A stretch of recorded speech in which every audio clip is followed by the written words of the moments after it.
Cyprus के update के बारे में बात कर लेते हैं कि जो स्टूडेंट वीजाज हैं उनको आने में डिले क्यों हो रहा है और आगे स्टूडेंट्स को फर्दर साइप्रस अप्लाई करना चाहिए या नहीं, इस वीडियो में हम फर्दर डिस्कस करेंगे।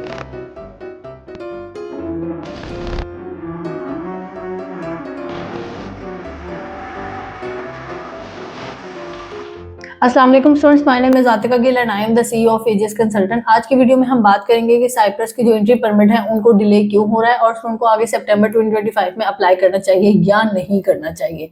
सबसे पहले हम बात करेंगे, थोड़ा सा हिस्ट्री को डिस्कस कर लेते हैं। सितंबर 2024 में 95% प्लस वीजा रेशो थी। उस टाइम पर वीजास आ रहे थे, एंट्री परमिट जल्दी जल्दी आ रहे थे और बाकी आगे चीजें भी बड़ी स्मूथ चल रही थी।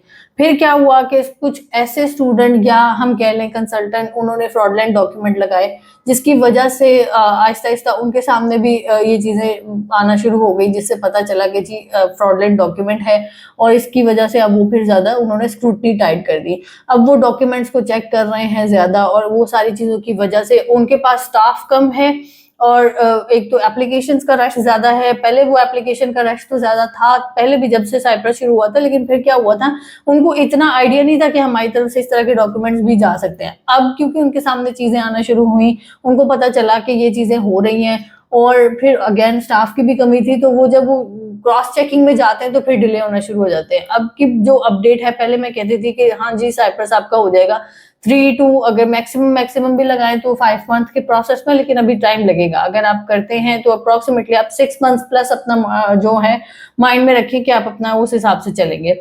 तो ओवरऑल तो ये डिस्कशन हो गई कि साइप्रस के डिले क्यों आ रहे हैं, ये मैंने आपको रीजनिंग बता दी है। ऐसा नहीं है कि कोई वो वाला चक्कर है, या जो स्टूडेंट्स जो हैं जो मैट्रिक के बाद जाना चाहते हैं, अब वो बिल्कुल ही उस तरह के स्टूडेंट होते हैं जिनको ना ABCD का भी नहीं पता, तो फिर डेफिनेटली जब वो इमिग्रेशन पे जाते हैं तो उनके लिए भी चेक एंड बैलेंस ज्यादा होता है। एटलीस्ट को स्टूडेंट लगना चाहिए, स्टूडेंट की प्रोफाइल, उसकी अकल, उसकी शक्ल कुछ तो स्टूडेंट वाली लगनी चाहिए, तो वो फिर ही इमिग्रेशन ऑफिसर भी सेटिस्फाइड होते हैं।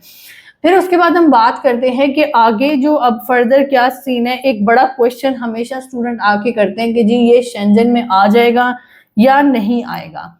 अब उसमें एक और चीज आ जाती है कि शेंजन में आना या नहीं आना या आगे आ जाएगा, ये पुश साइप्रस अपने आप को बड़ी अरसे से कर रहा है। ये हम सुनते हुए आ रहे हैं, ये हम सुनी जा रहे हैं, ये जिस दिन हो गया वो अल्लाह की स्पोर्ट है, लेकिन फिलहाल के लिए ये चीज है कि वो पुश कर रहा है, वो पुश कर ही जा रहा है। आप इस चीज को छोड़ दे कि वो शेंजन में जाएगा या नहीं जाएगा। अगर वो शेंजन में चला जाता है, हम फॉर एग्जांपल बात ले लेते हैं जी, वो शेंजन में चला गया, फिर शेंजन में जाएगा तो वो फिर आपको ऐसे वीजा भी नहीं देगा जिस तरह वो भी आप लोगों को वीजा ग्रांट कर रहा है। तो अभी तो सिर्फ ये कि डॉक्यूमेंट्स की स्क्रूटनी टाइट है, तो इतना डिले आ रहा है। अगर वो शेंजन में चला गया तो फिर उसके अपने एक रूल्स एंड रेगुलेशन होते हैं, शेंजन की एक अपनी रिक्वायरमेंट होती है, 6 मंथ प्रायर की बैंक स्टेटमेंट चाहिए होती है। फिर वही बात है, फिर हो सकता है पोलैंड और हंगरी वाला ही हिसाब हो आप इसके साथ भी, वो आपसे फिर कहीं ना कहीं ब्लॉक्ड अकाउंट मांग ले, कुछ इस तरह की चीजें हो जाए। तो जब तक वो शेंजन में नहीं है तब तक आप लोग के पास ऑप्शन है कि आप लोग इसका वीजा ले सकते हैं। अब उसके बाद दूसरी चीज आ जाती है, छोटा सा वो कंट्री है, उसमें एप्लीकेशन ज्यादा हैं, जा रहे हैं स्टूडेंट, जल्दी ही उसने भी फिल हो जाना है। तो अगर देखते हो, फॉर आप देख रहे हो कि आपने यूके भी नहीं जाना है, ऑस्ट्रेलिया ने, कनाडा ने आपको वीजा देना नहीं है, US ने भी नहीं देना है।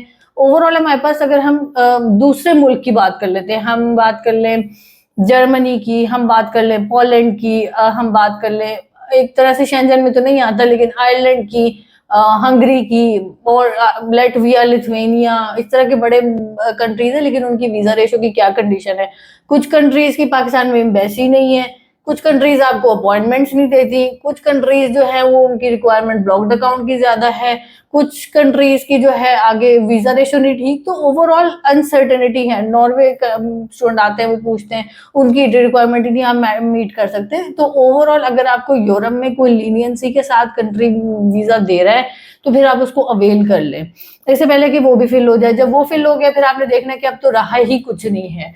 2-3 चीजें हैं। हमारा स्टूडेंट ना बड़ा चूजी पिकी हो जाता है कि भाई मैंने यूके में नहीं जाना, रिसेशन ज्यादा है, पाकिस्तान से ज्यादा तो नहीं है। फिर आप चले जाते हैं कि हमने ऐसी कंट्री में जाना जहाँ वर्क अपॉर्चुनिटीज भी ज्यादा हो, वहाँ के हालात भी ठीक हो, वहां पर हमारी पसंद का कोर्स भी हो, ये सारा कुछ। ये देखिए, ये सारा कुछ इंसान चूज तब करता है जब पल्ले कुछ हो। आप अपने पासपोर्ट की कंडीशन देखिए, उसके बाद फिर आप वो इस तरह की चीजों को डिमांड करने की कोशिश किया करें कि आप पहले अपना प्रोफाइल तो असेस करें, फिर उसके बाद आप फर्दर इस तरह की चीजें करें। लोगों को मेरी बात बुरी लगेगी, लेकिन ये सिचुएशन जेन्युइन है, आपके पास ऑप्शन नहीं है।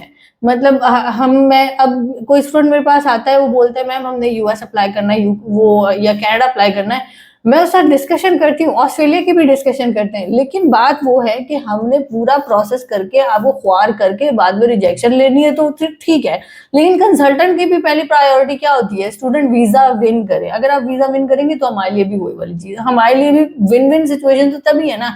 रिजेक्शन लेके हमने क्या करना है, तो वो फिर स्टूडेंट को घुमा के पूरे दुनिया में घुमा के फिर बताना पड़ता है कि बेटा अब आपको या तो यूके वीजा दे रहे हैं या साइप्रस दे रहे हैं।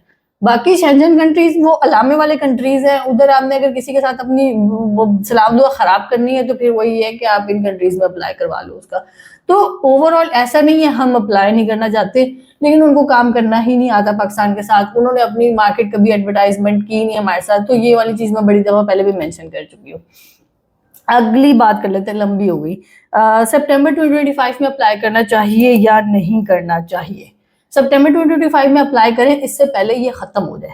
अपना आइट्स करें, अपना पीटी करें, टॉफल करें, जो भी टेस्ट आपको लगता है वो करें, और ये 25 से 30 लाख के अंदर आपका इंशाल्लाह हो जाएगा। आपने इससे कम में फिर वो सस्ते कॉलेजेस देखते हैं, फिर वही इमिग्रेशन में फंस जाते हैं। ये काम ना करें। 2-3 हजार यूरो के पीछे आपने ये वाला काम नहीं करना कि आपको वो वाला सीन हो जाए कि जी ठीक है हम थोड़ा सा सस्ता कर लेते हैं, बाद में इमिग्रेशन ने वर्क परमिट इशू नहीं करना तो फिर वो एंट्री परमिट इशू नहीं करना तो फिर आपके लिए मसला होना है।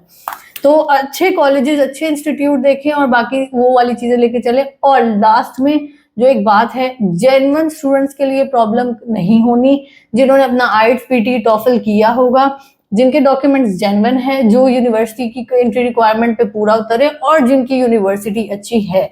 आप ये सारी चीजें देख लें और फिर उसके बाद अगर आप जेन्युइन कैंडिडेट हैं तो आपके लिए इशू नहीं है। अगर आप जेन्युइन कैंडिडेट हैं तो फिर आप पाकिस्तान में कुछ कर लें। इस तरह दूसरे मुल्कों में अप्लाई करके ना हमारा का नाम खराब करें, ना अपना नाम खराब करें। आपका फिर वो जाहिर सी बात है कभी ना कभी तो पकड़े जाते हैं, तो फिर तंग होने वाली बात है। This is all for now. अगर इससे रेलिवेंट आपको कोई भी क्वेश्चन हो, कोई भी क्यूरी हो, आप मुझसे मीटिंग से कॉन्टेक्ट कर सकते हैं। Thank you so much.